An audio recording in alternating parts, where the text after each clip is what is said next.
शून्याचे भुवनी स्वरूप अविनाश, प्रणवी पुरुष दिसतसे, निळा रंग देखे सर्वांचे देखनी, चैतन्य भुवनी रमरसा, ज्ञानदेव ध्यान सच्चिदानंदाचे, ब्रह्मसाचे येणे येथे, माऊली ज्ञानेश्वर महाराज की जय.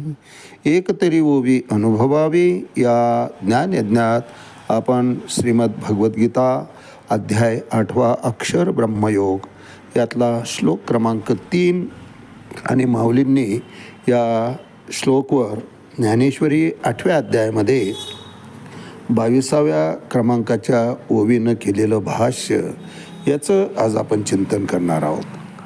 अक्षरं ब्रह्म परमं स्वभावध्यात्ममुच्यते, भूतभावोद्भव करो विसर्ग कर्मसंज्ञितः. अर्थात जीवाला ब्रह्म म्हटलेलं आहे. जीवाचा जो मूळ स्वभाव आहे, मायेचा प्रभाव पडायच्या आधीपर्यंतचा जो मूळ स्वभाव आहे जीवाचा, त्याला अध्यात्म म्हटलेला आहे. भूतभावोद्भव करो विसर्ग हा, आणि जीवाला या ठिकाणी येण्याकरता जे कार्य कारणीभूत होतं त्याला कर्म म्हटलेलं आहे.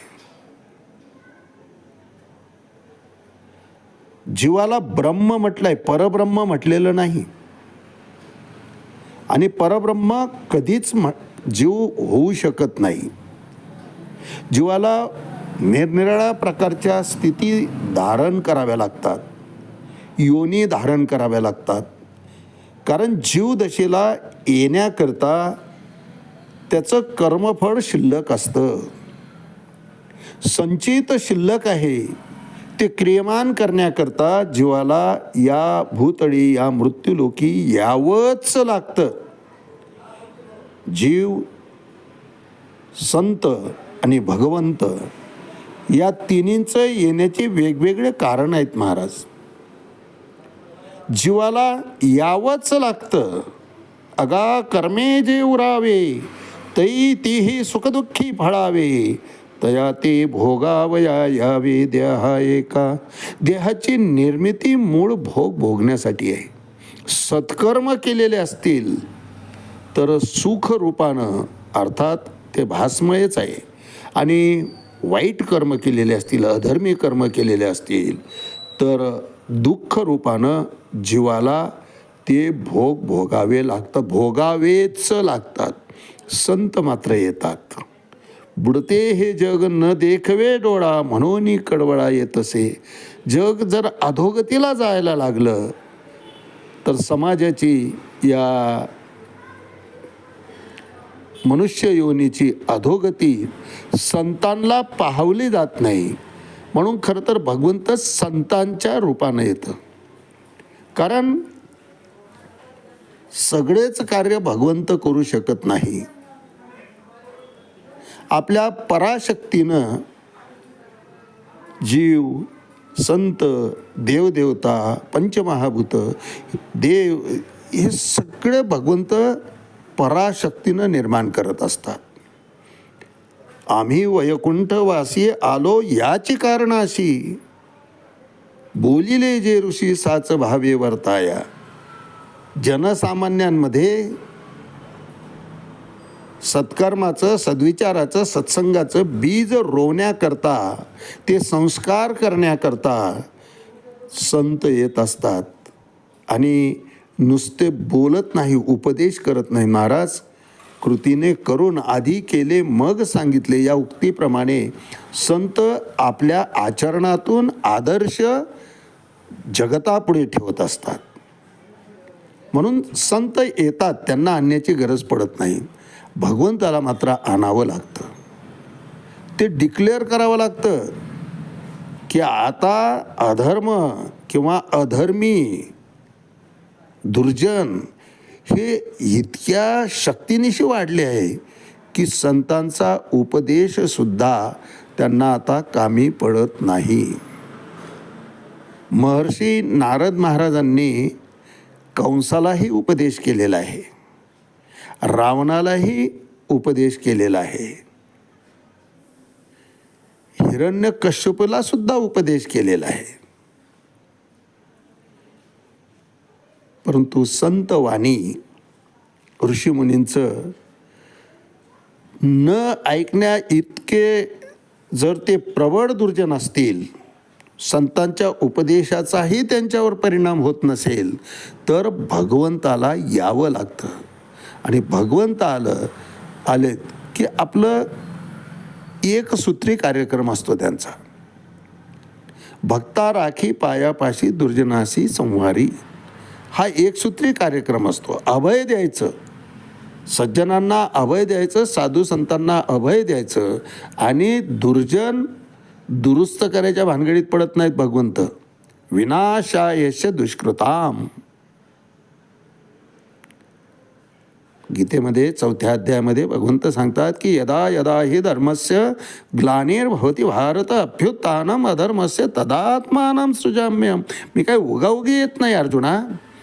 अधर्माचं पारडं प्रबळ झालं, संतवाणीनं जर त्यांच्यामध्ये परिवर्तन होत नसेल तर मला या जगतामध्ये यावं लागतं.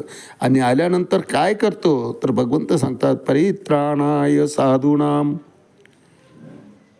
अभय देतो मी साधू सज्जनांना, आणि विनाशायश्च दुष्कृताम, धर्मसंस्थापनार्थाय, बुडीत निघालेला धर्म, ग्लानी आलेला मलिन झालेला धर्म मी पुन्हा त्यावरचं आवरण काढतो. अधर्माची अवधी तोडी, दोषांची लिहिली फाडी, सज्जना करवी गुढी, सज्जनांकरता गुढी उभारतो भगवंत म्हणतात. समूळ नष्ट करून टाकतात भगवंत. पण भगवंताला आणावं लागतं, त्यांची आराधना करावी लागते, तेव्हा भगवंत येतात. साधू संतांनी देवदेवतांनी सांगावं लागतं की बाबा आमच्या आवाक्यातला आता हा प्रकार नाही, हा नीट करण्याकरता तुमचीच आवश्यकता आहे, असं जेव्हा सांगतात तेव्हा भगवंत त्या विनंतीला मान देऊन मग अवतारित होत असतात. आणि मग आपला हा कार्यक्रम ते सुरू करतात. घेऊनी चक्रगदा हाची धंदा करीतो, भक्ता राखी पायापाशी दुर्जनाशी संहारी, हा कार्यक्रम भगवंत करत असतात. म्हणून जीवातून, जीवदशेतून काही सज्जन काही दुर्जन हे जे वेगवेगळे विभाग करतात ते त्याप्रमाणे अध्यात्मामध्ये प्रगत होण्याकरता खरं तर त्यांना मनुष्य योनी ही संधी दिलेली असते. या ठिकाणी येऊन जीवाने काय करायचं आहे, प्राप्त झालेल्या देहाचं चिंतन करायचं आहे. कारण जीव हा भौतिक प्रकृतीशी इतका जोडला जातो महाराज, इतका जोडला जातो की त्या भौतिक प्रकृतीपासून, त्या पंचमहाभूतापासून निर्माण झालेल्या देहालाच मी म्हणतो. हा देह म्हणजेच मी आहे असा समज करून घेतो. आणि त्या देहाला त्याचा शृंगार करण्यामध्ये, त्याला सजवण्यामध्ये, त्याचे लाड पुरवण्यामध्ये संपूर्ण आयुष्य खर्ची घालतं. इंद्रियांचे कोड पुरवण्यामध्येच इतका अमोल असा मिळालेला हा देह हा वाया जातो. नाशिवंत देह जाणार सकळ, आयुष्य खातो काळ सावधान. प्रत्येक क्षणाला आम्ही सावध व्हायचं आहे. संत हे काम करत असतात, जागवत असतात. मज निरंतर जागवती तुकोबाराय म्हणतात की काय सांगू आता संतांचे उपकार, मज निरंतर जागवती. अखंड हे कार्य संतांचं चालू असतं. कुठपर्यंत? दुसऱ्या अध्यायामध्ये गीतेमध्येच भगवंत सांगतात की या निशा सर्वभूतानां तस्याम जागृती संयमी, यस्याम जागृती भूतानी सा निशा पश्यतो मुनी. एकदा समाज जागृत झाला की संत आपलं अवतार कार्य संपवत असतात. यस्याम जागृती भूतानी सा निशा पश्यतो मुनी. माऊली त्याच्यावर फार सुंदर वर्णन करतात की जीव जेथे चेले तेथे निद्रिती तो. संत जिथं जाग आली, संपूर्ण समाज सद्विचारानं सदाचारानं सगळीकडं जर परिवर्तन घडलेलं दिसलं तर संत आपलं कार्य अवतार कार्य त्या ठिकाणी समाप्त करत असतात. देखे भूत जात निदेले तेथेची जया पाहले आणि जीव जेथे चेले तेथे निद्रित तो. समाज परिवर्तन झालं, सन्मार्गाला लागलं की संत आपलं कार्य त्या ठिकाणी संपवत असतात महाराज. जीव मात्र जन्मोजन्मी या मृत्यूलोकाशी जोडला गेलेला असतो. त्यातून कृष्ण भावना भावित होईपर्यंत प्रगत जावं लागतं आणि त्याला वारंवार भगवंत ती परिस्थिती प्राप्त करून देतात. सूचनाम श्रीमताम गेहे योग भ्रष्टो अभिजायते. आयुष्य कमी पडलं तर त्याला पुन्हा मनुष्य जन्म देऊन तेही पवित्र सुचिरभूत अशा श्रीमंत घराण्यामध्ये किंवा योग्याच्या घराण्यामध्ये भगवंत जन्माला घालत असतात. आणि मग त्या ठिकाणी देहाचं चिंतन करून जीव त्या अनुषंगानं त्या संस्कारानं प्रगत होत होत मोक्षाच्या प्रती आपली वाटचाल करत असतो. जीवाच्या ठिकाणी असलेला मी सरला, खरा करता कोण आहे हे कळालं की जीवाला मूळ स्वभाव मूळ स्वरूपाची जाण येते आणि त्यानुसार त्या ज्ञानानं ज्ञानवंत होऊन भगवत स्वरूपाची तो प्राप्ती करून घेत असतो. यावर भाष्य करताना माऊली ज्ञानेश्वरी 8व्या अध्यायामध्ये 22व्या क्रमांकाच्या ओळी म्हणतात, पै निर्विकल्पाची ये बरडी फुटे आधी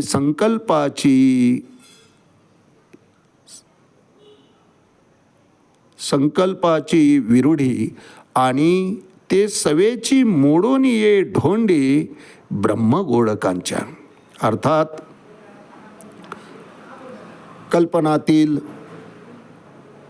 विशुद्ध परमात्मरूपी माळ जमिनीवर एको अहम, भगवंत एक असतं पण बहुत श्याम, एको अहम बहुत श्याम, वेगवेगळ्या योनीमध्ये वेगवेगळ्या स्थितीमध्ये पुष्कळ प्रकारच्या अशा संकल्पाचा अंकुर त्या ठिकाणी उत्पन्न होतो आणि भगवंताचेच अंश वेगवेगळं रूप वेगवेगळ्या योनीमध्ये नवीन नवीन देह धारण करून येत असतात. ब्रह्मांडाचे पुष्कळ धोंडे माऊली म्हणतात आकार उत्पन्न करतात आणि आपापल्या आकारानुसार प्राप्त असलेल्या कर्मफळानुसार त्या त्या परिस्थितीमध्ये भगवंत त्या ठिकाणी त्यांना नियुक्त करत असतो. प्रत्येक जीव सजीव हा सृष्टीच्या जडणघडणमध्ये आपला भाग नोंदवत असतो. नवे नवे त्याकरताच तो या ठिकाणी आलेला असतो. फक्त कर्मफळ जसं असेल त्याच्याप्रमाणे त्याची स्थिती उत्पन्न होते आणि त्या स्थितीनुसार तो आपलं आचरण करत असतो.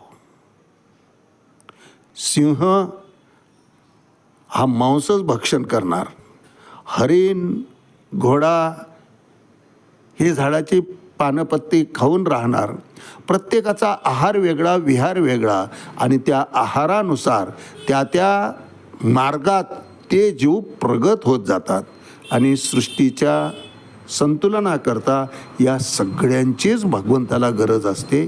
त्याच्याशिवाय सृष्टी आकारालाच येत नाही महाराज.